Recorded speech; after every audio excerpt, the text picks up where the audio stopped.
Good afternoon, everyone. So today I am going to start with the one more concept that is called as a decrease and conquer.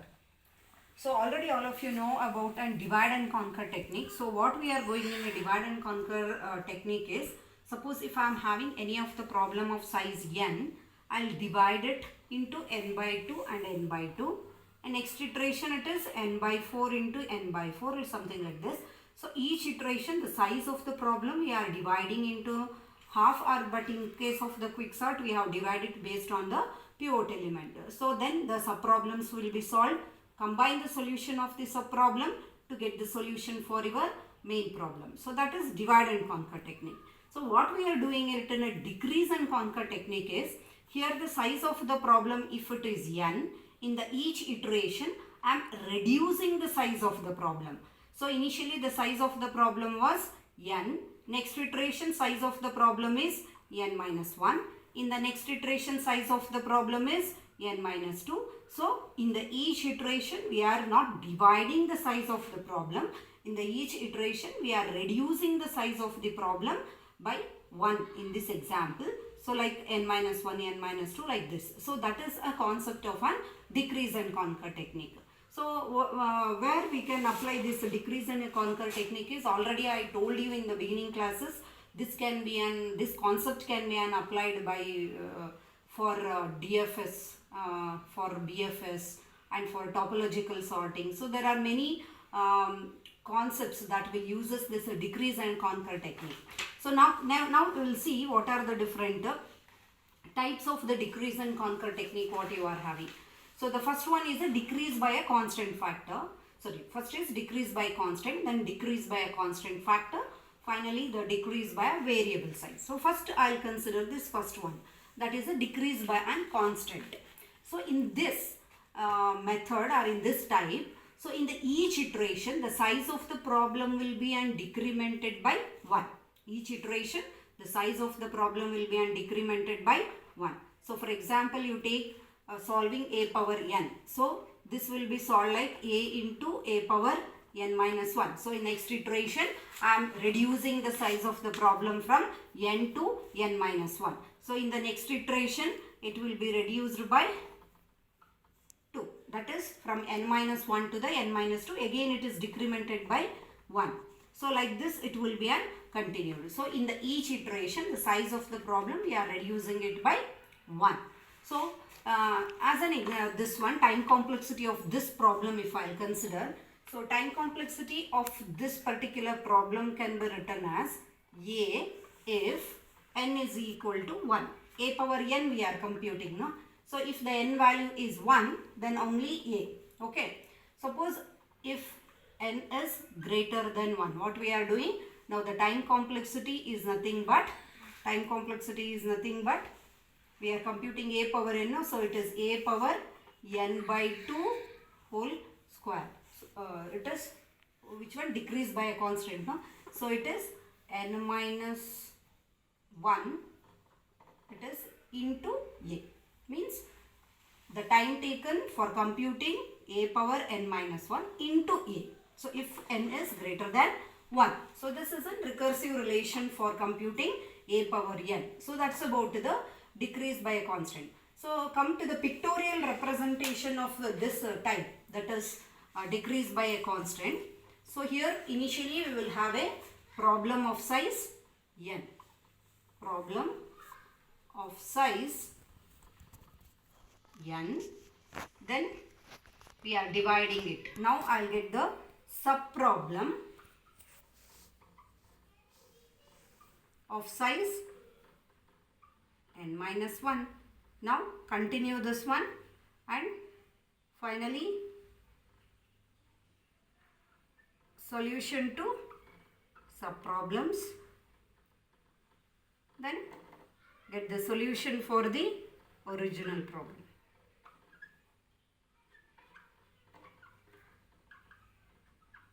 Solution to an original problem. So this is a pictorial representation of a decrease by a constant factor.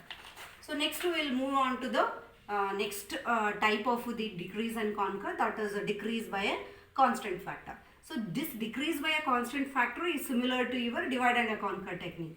So in this decrease by an constant factor, in the each iteration, the size of the problem will be an not divided, the size of the problem will be an decremented by 2.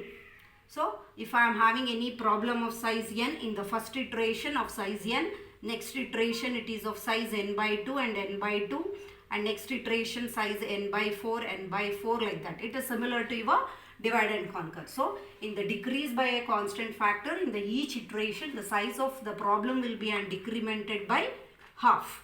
So here I am having the problem of size n, then we are having a sub problem of size n by 2, then solution to the sub problem, then solution to the original problem. So this is a pictorial representation of your decrease by a constant factor.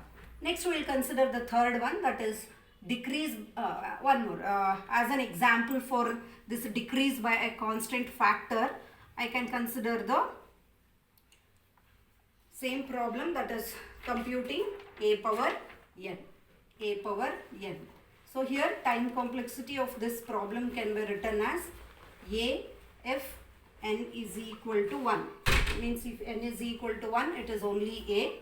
Suppose if n is even, okay, if n is the even number and positive, if it is even and a positive number, then it is t of a power n by 2 power 2.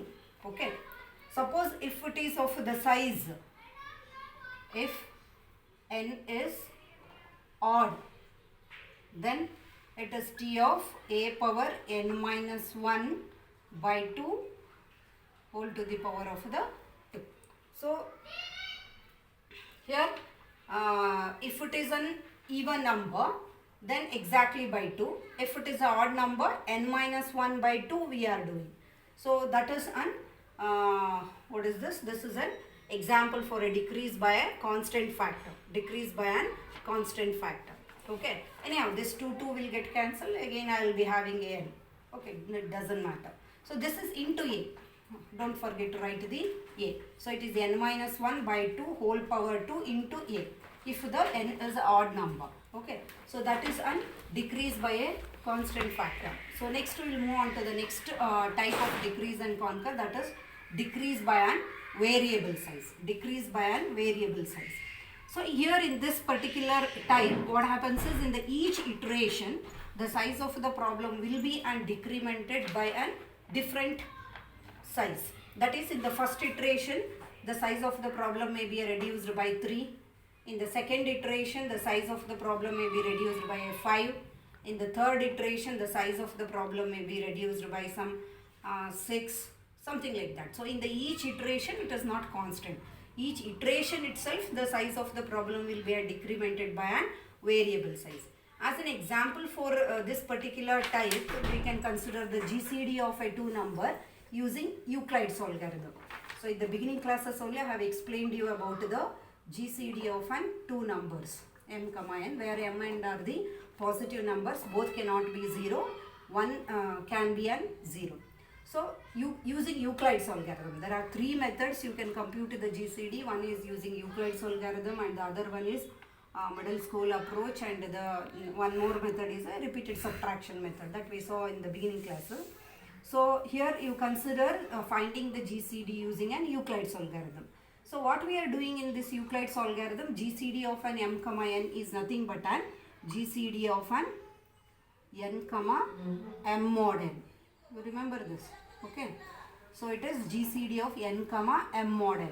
So here each iteration, when I will continue, I don't know what is the value that will be assigned to the n and the m. It all depends on what is the value of the n we have taken and what is the value of the m we have taken. So that this is an example for an decrease by a variable size. That means in the each iteration I don't know how much the value of the n will be reduced, how much the value of the m will be reduced. It all depends upon what is the value you have given for the n and what is the value you have given for an m. So that is an example for an decrease by a variable size. So example for first one, that is decrease by a constant factor, we can consider DFS. BFS and topological sorting. These are the example for an decrease by a constant. And decrease by a constant factor, second one, you already know that merge sort you can consider as an example for a decrease by a constant factor, where in the each iteration the size of the problem will be decremented by half exactly. Then you can consider binary search. Again, in the binary search also, in the each iteration the size of the problem you are exactly dividing by the 2. Okay, so these are the example for an decrease by a constant factor. So example for an decrease by a variable size, as I told you, the GCD of an 2 numbers using an Euclid's algorithm. So these are the some of the examples for all these 3 types of the decrease and conquer techniques. Next we will move on to the anyhow DFS and BFS are covered in the data structure itself. So we will consider one more problem, that is an topological sorting.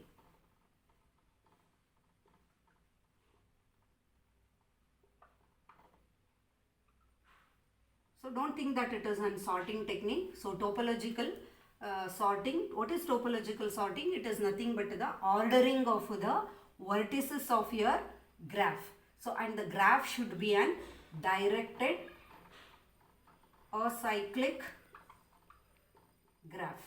Okay, whenever you will consider the any graph for finding the topological sorting, you should be an directed, there should not be any cycle in the graph. So what is a topological sorting? It is nothing but the ordering of the, it is not ordering the values in the ascending order or a descending order. It is not a sorting technique. Don't get confusion with the name of this. Okay, so it is nothing but a ordering of the vertices.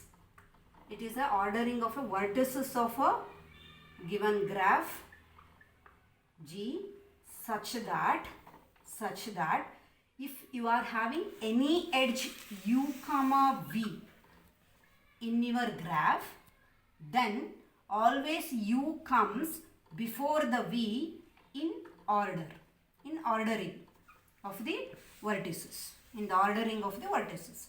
So that is the definition of a topological sorting. So got it? What is topological sorting? Topological sorting is nothing but the ordering of the vertices.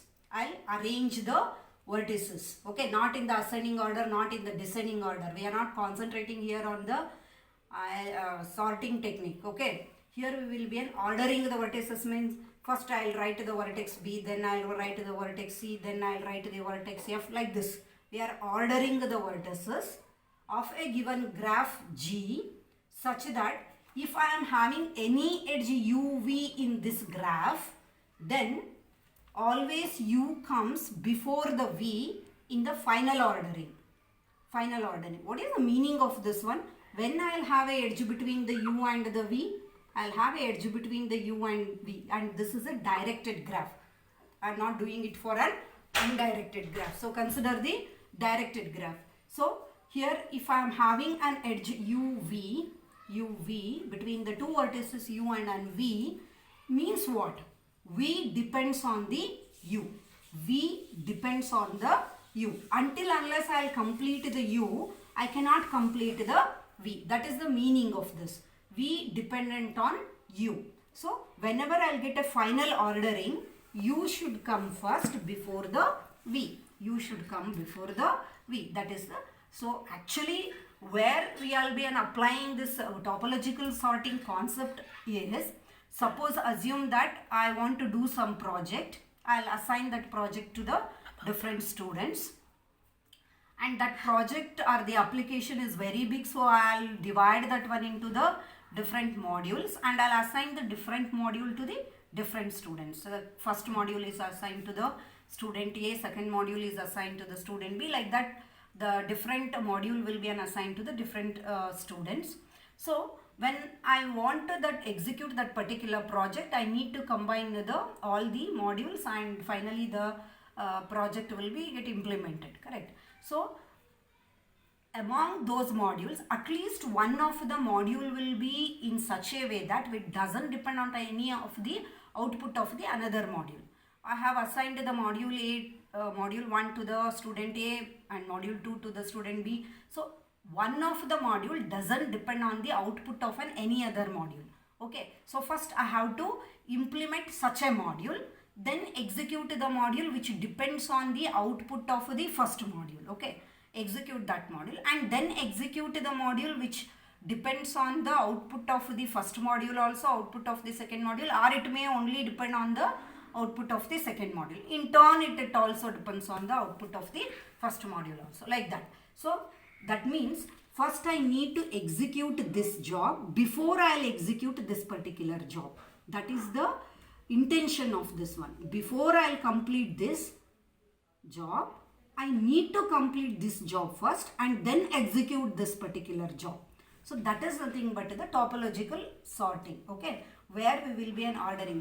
What is this ordering indicate? It indicate that first I need to finish this job, then I need to finish this job, then I need to finish this job. So I am scheduling the jobs here in the proper order. That is nothing but the topological sorting. So don't get confusion by seeing its name. So it is not a sorting technique. So it is an ordering technique actually, where you will be ordering the jobs such that the